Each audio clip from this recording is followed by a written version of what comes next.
What is up, guys, and welcome back to a brand new video. Today, once again, we are back with career mode, episode number 54 for the US Grand Prix. Make sure you check out the previous episodes if you haven't already.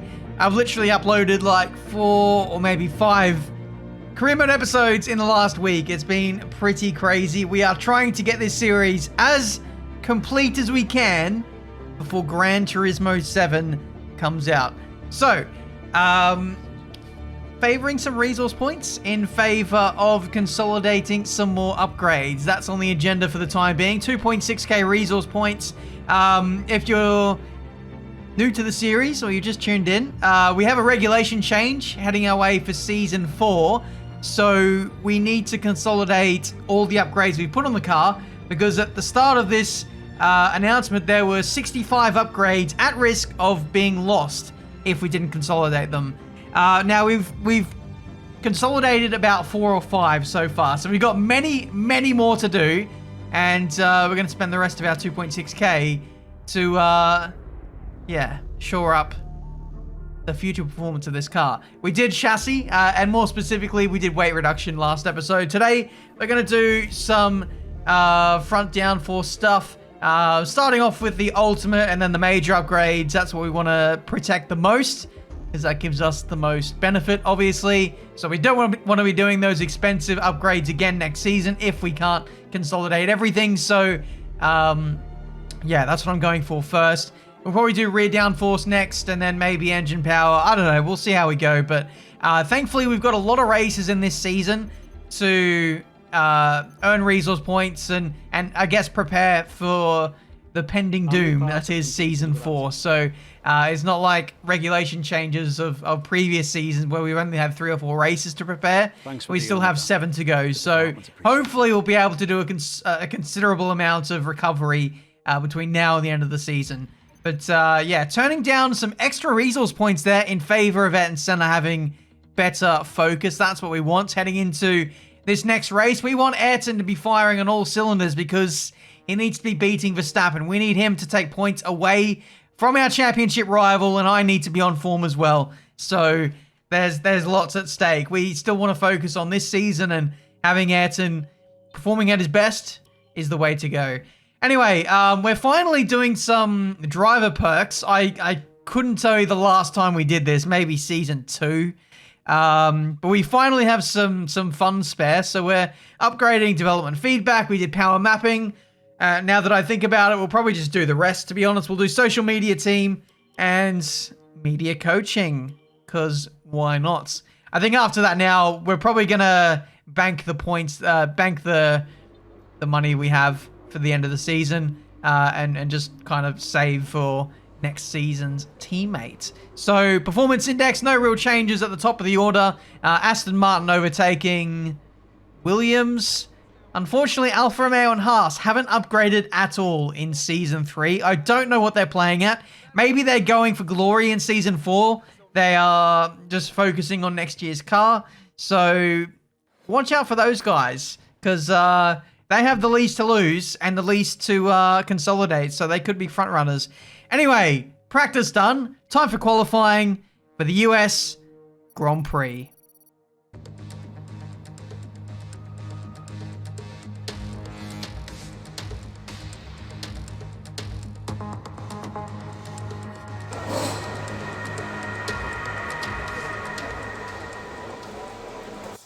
Okay, here we go for qualifying.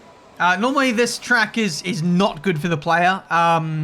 Even in Seasons 1 and 2, this track is quite tricky for tyre temps. So this has been high on my agenda right from the start of the weekend. We've been trying to anticipate those high temperatures and do our best to drive around the issue, essentially.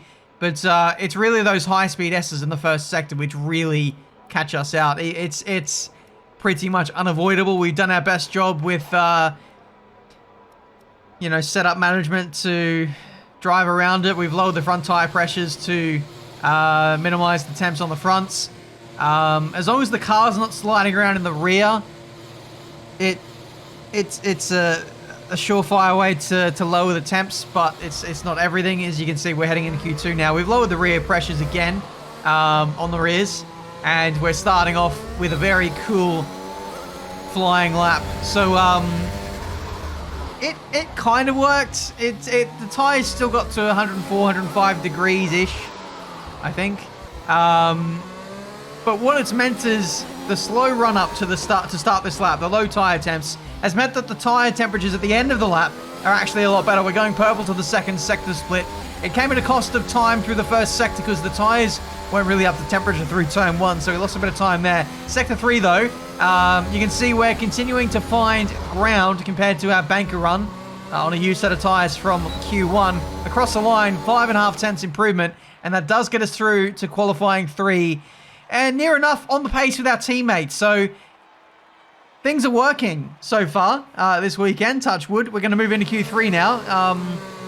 Is this the first time we've been in Q3 for a while? I think it might be. 30 seconds left in probably since Singapore, where we were very, very fast there. Well, let's see if we can take the fight to our teammate now with a final run in Q3. We're going to do the full flying lap. And you guys can see how the car behaves over the course of a lap, how the tires hold on. It is really quite crucial. Driving at this level, with trying to beat the AI, trying to drive competitively, with a car that's so fast, with tires that can't handle how fast this car can go, is literally a bit of a nightmare. I try and portray it as much as I can, but it really is like walking on a tightrope, trying to keep the tires happy while also extracting the performance out of it. Even there, the tire's not overheating, but still, we lost the back end in a rather unconventional way. That's the first time that's happened this weekend. So, yeah, we're right on the limit here. We're really pushing quite hard to be competitive with these guys. We are up on pole position, I think, by 0.08 of a second, potentially. I'm not sure. I'm not sure what that benchmark was on through the middle sector split, but it looks good so far. Running through the very fast right-hander, triple right-hander into the penultimate corner. Fifth gear, bit of a blind turn in. Oh, even the back end starting to go loose. As you can see, the right rear tire is overheating in the third sector. Across the line, and oh my word, car was all over the place. But we are in the game. 8th place to start on the grid for the US Grand Prix. 3.5 tenths away from pole position. Max Verstappen has ascendancy. My teammate proving that this car is actually on the pace at this circuit. Japan was not fun for Marduk Motorsport because Red Bull had a complete stranglehold on that venue, but it looks like that may not be the case as we head into the US Grand Prix here in Kota. The fact that we're competitive in qualifying is remarkable. We're going to head into the Grand Prix now. We are always faster and more consistent in the race, so I'd imagine we're going to be more of a factor. We need to overtake the Mercedes, some of the Red Bulls early on, and then go from there. But the tire management on the first stint is going to be very difficult. Let's do it. Here we are then in one of the fastest growing cities in the United States, the fabulous Austin, in the great state of Texas. The circuit itself 14 miles southeast of the city centre and home to the US Grand Prix since 2012. Anthony Davidson joins me once again in the commentary box. Ant, it's fantastic to have you with us here today, but I'm curious, as a man with experience out on the track, how do you stop those pre-race nerves from becoming overwhelming when you're lining up on the grid? Well, from the moment qualifying's over, you start to feel the adrenaline in your body build up and the buzz in your stomach as you anticipate the run down into turn 1. It's all a bit like going into battle, and the unknown situation makes you nervous. Those pre-race nerves are a good thing. The day you don't have them means that you don't care anymore. And of course, you have to make sure that all the procedures are second nature to you, so that they're not taking up too much of your capacity.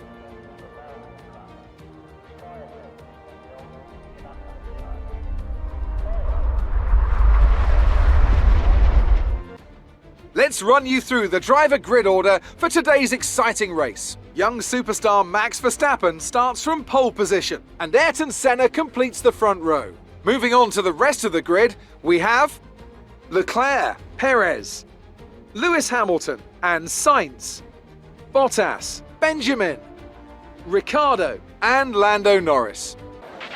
Okay, we need a good result today if we want to catch Verstappen in the Drivers' Championship. Thank you, Jeff, for stating the obvious. It is very clear. We need to beat Verstappen today to remain in the title fight. I know it's still a possibility, mathematically more than so, but yeah, we really want to be on the podium today. We really want to beat Max Verstappen. He got a win, or he got close to a win last episode. He got P2, gained some points on it. So I think he's 43 points ahead currently in the driver's standings. With 7 races to go, including this one, we can ill afford for him to extend that lead any further. So, race strategy. We used the hards in Japan, and it actually worked out quite well for us. The thing that cost us the race was just the gap that we left to the Red Bulls after the first stint. So I think hards might be the way to go with the current tyre temperature struggles. 5 red lights, and away we go for the US Grand Prix. Looks like a pretty good start for Charles Leclerc there off of the second row of the grid, jumping straight up into P2 as we get up the inside of Ricciardo. At the oh my word, Carlos Sainz squeezing us onto the bollard there. We got an illegal overtake on Daniel Ricciardo. We let him go back through, and it's back down to P8 for us, so we're going to have to dig ourselves out of trouble here. No issues with tyre wear for now. Keep taking care of them. Just checking the status of the car, because we did make contact with the bollard, and I think maybe a little bit of contact with Ricciardo. There was certainly a crunch. Thankfully, nothing that's going to affect the performance of the car on simulation damage. So we're going to march on, get Ricciardo if we can, get close enough in this braking zone. We do have ultimate brake upgrades, meaning we can brake later than anyone in Formula One if we are brave enough. Let's test it down here. Up the inside of Daniel Ricciardo, or down the inside, as someone quite rightly corrected me in the comments of last video. Here's the replay of the said overtake. And from the outside, it looks like a very textbook move up the inside, but that was not so straightforward. We really had to trust in the car to get the move done. Look at the ground we make up now, and Carlos Sainz on lap 2. We came from 100 meters back before the braking zone, and now we're pretty much on him as we start this attack here on lap 2. Looking behind from Carlos Sainz in the Ferrari. Not sure they've got the greatest straight line speed in the world or the best brakes. Whoa, look at that dive bomb up the inside. Alex Gillen would be proud of that one as we get up the inside and into 7th place, I want to say. Making quick work of these guys. And we're really using the tyres for all they're worth while they're still cold.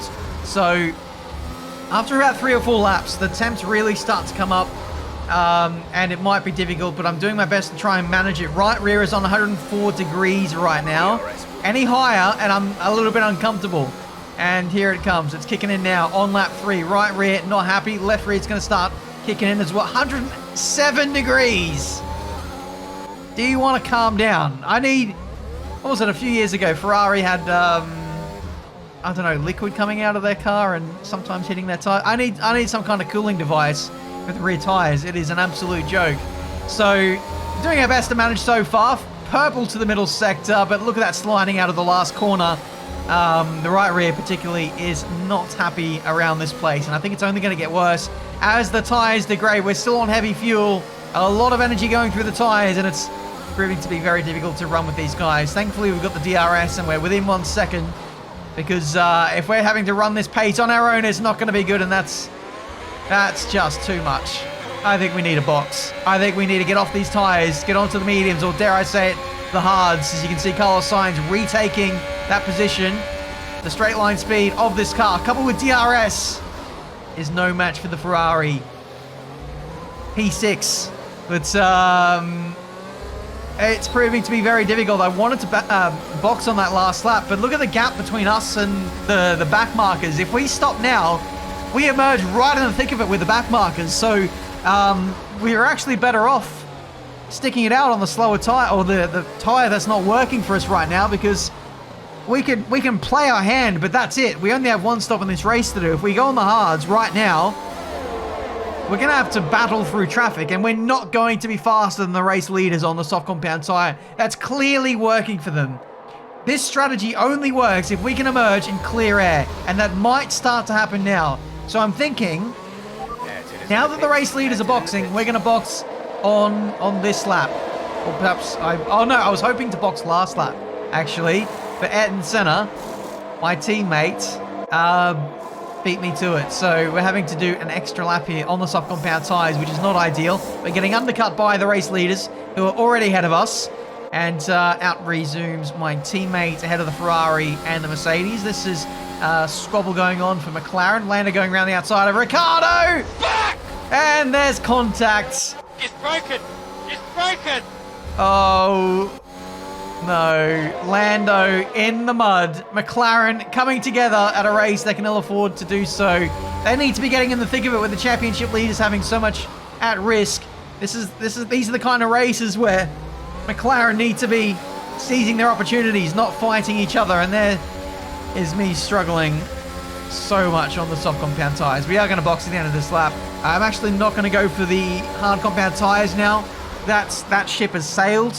Some of the runners, I'd imagine, are going on to mediums, and if we want to compete with these guys, I think we have to go on to mediums as well. So in we go. Bottas follows us in. Medium compound tyres it is. These will last to the end, so I'm not really concerned about tyre wear. I am concerned about tyre temperatures, even with the mediums, since this is one of the worst tracks on the game for tyre temperatures, right up there with Hungary. So here we go, medium compound tyres. I hope that these work in these conditions, but it's hard to say. Really close rejoin there with Carlos Sainz. We do manage to jump him in the pit lane, and we are back up into effective P6. Maybe P5 by virtue of one of the McLarens coming out of the battle now. Lando finally making his pit stop onto another set of soft compound tyres. So he's doing another stop in this race. Front wing change for him. Lando is really going to struggle to get points now with that race strategy. But who knows? Might not be out of it. We don't know what the AI are doing in terms of race strategy. Sometimes they do a two-stop. And those who are on softs right now, those being Ricciardo and Hamilton, do have to make another pit stop in this race. So Ricciardo trying to make the most of these fresh soft compound tyres. He's the fastest man on circuit right now. And we're within DRS of him. If we can run with him, essentially get dragged along in this race with DRS, that would certainly help us in our quest to beat the Red Bull. Sergio Perez going to the end of the Grand Prix on hard compound tyres. So as long as we can keep pace with Ricciardo, will be a great shout at getting Perez, because they'll start to battle very soon. But very crucial to stay within 1 second here. It's struggle central through the first sector. And even on these tyres, the right rear is overheating. So that's not ideal. I think our fate is kind of sealed in this Grand Prix.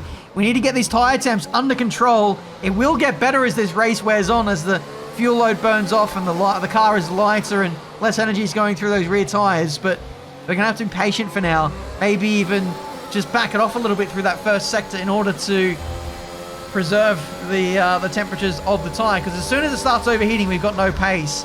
But purple to the middle sector, thanks to DRS. We've actually caught Ricciardo on this lap. He's getting boxed in by Perez. Pretty good end to the lap for us in Sector 3. And we do set the fastest lap of the Grand Prix. Hello. We might even go for a move on Ricciardo here. Up the inside into Turn 1. Cheeky lock up. And he turned in on us.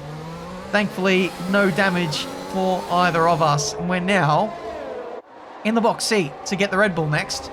Here's the replay. Clearly alongside Ricciardo, but you'll see from his point of view, it becomes more obvious. He still turns in anyway. Look at that, I'm there. He still turns in and risks losing his front wing, much like his teammate. So McLaren are playing for keeps today. Here's my teammate Ayrton Senna making moves on Max Verstappen, our championship rival. And this is for the lead of the Grand Prix as well. Senna has to make another stop, but he's through for the lead of the Grand Prix. Max Verstappen down into P2 now on those hard compound tyres. And it looks like he's slowing. Max Verstappen is coming to a stop. His race is over in this US Grand Prix. And this is the first signs of this championship coming undone for the Red Bull. Oh my goodness. We are going to gain big points on Max Verstappen, provided we can bring this home. Hamilton up the road. Needs to stop again. My teammate needs to stop again. Perez on hard compound tyres. We are catching him. So we're looking at, what, P2 minimum? We need to see who's up the road in that Ferrari and what tyres he's on. but we are looking pretty good for at least a podium, maybe even a race win in this Grand Prix. As we get up the inside of the Red Bull, it's Charles Leclerc in second place.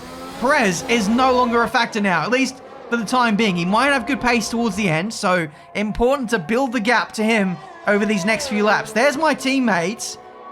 He might actually have the pace to pull off the two-stop if our rear tyres continue to torment us. Anyway, here's Charles Leclerc. So, I think this is a three-way fight between myself, Leclerc on the same strategy, and then Senna. Maybe Perez, if he can increase his pace towards the end of the Grand Prix.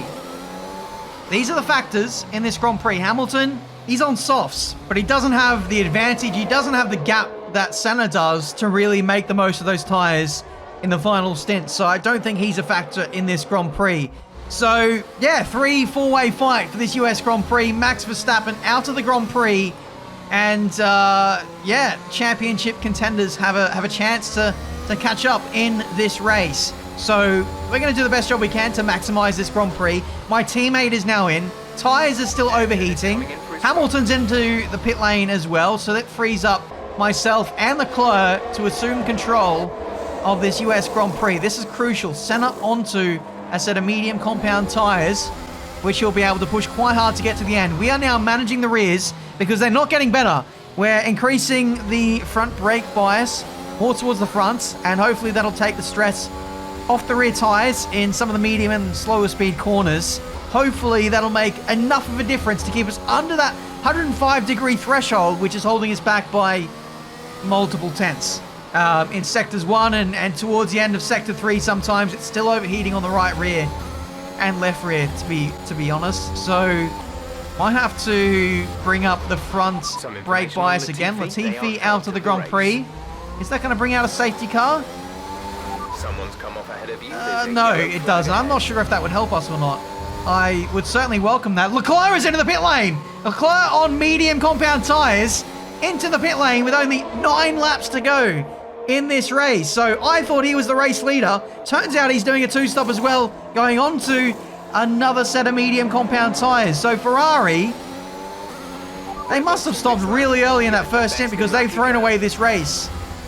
I thought at this stage in the career mode, you can do nearly a whole race on medium compound tyres, but Leclerc not risking it. He had the pace. He was holding the gap to me. I was struggling to make pace with him, and now that relieves all the pressure. I only need to keep the tyres under wraps, and I've won the Grand Prix because Perez is behind on hards and not really challenging me at this stage as my teammate overtakes Carlos Sainz in the Ferrari for P3. So it's a double podium scenario so far for Marduk Motorsport. Something that hasn't really been in the conversation all season.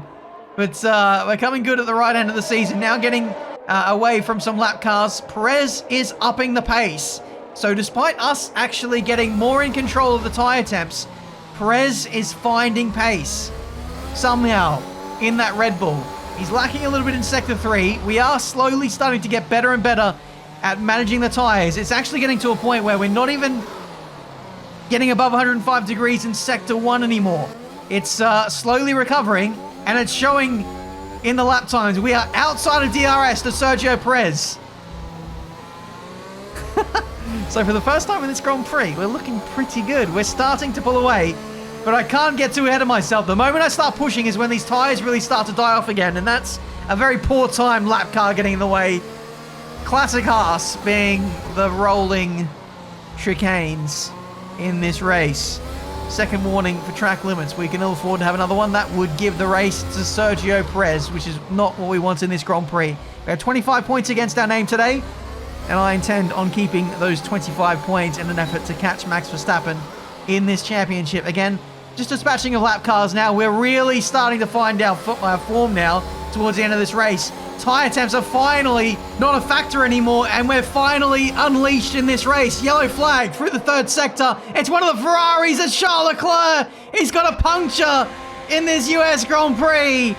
Oh, his race has gone from bad to worse. He should have been leading this race. He should have been winning. He should have stayed on his original set of medium compound tyres. He's obviously picked up some debris somewhere because he's got the newest tyres in the field.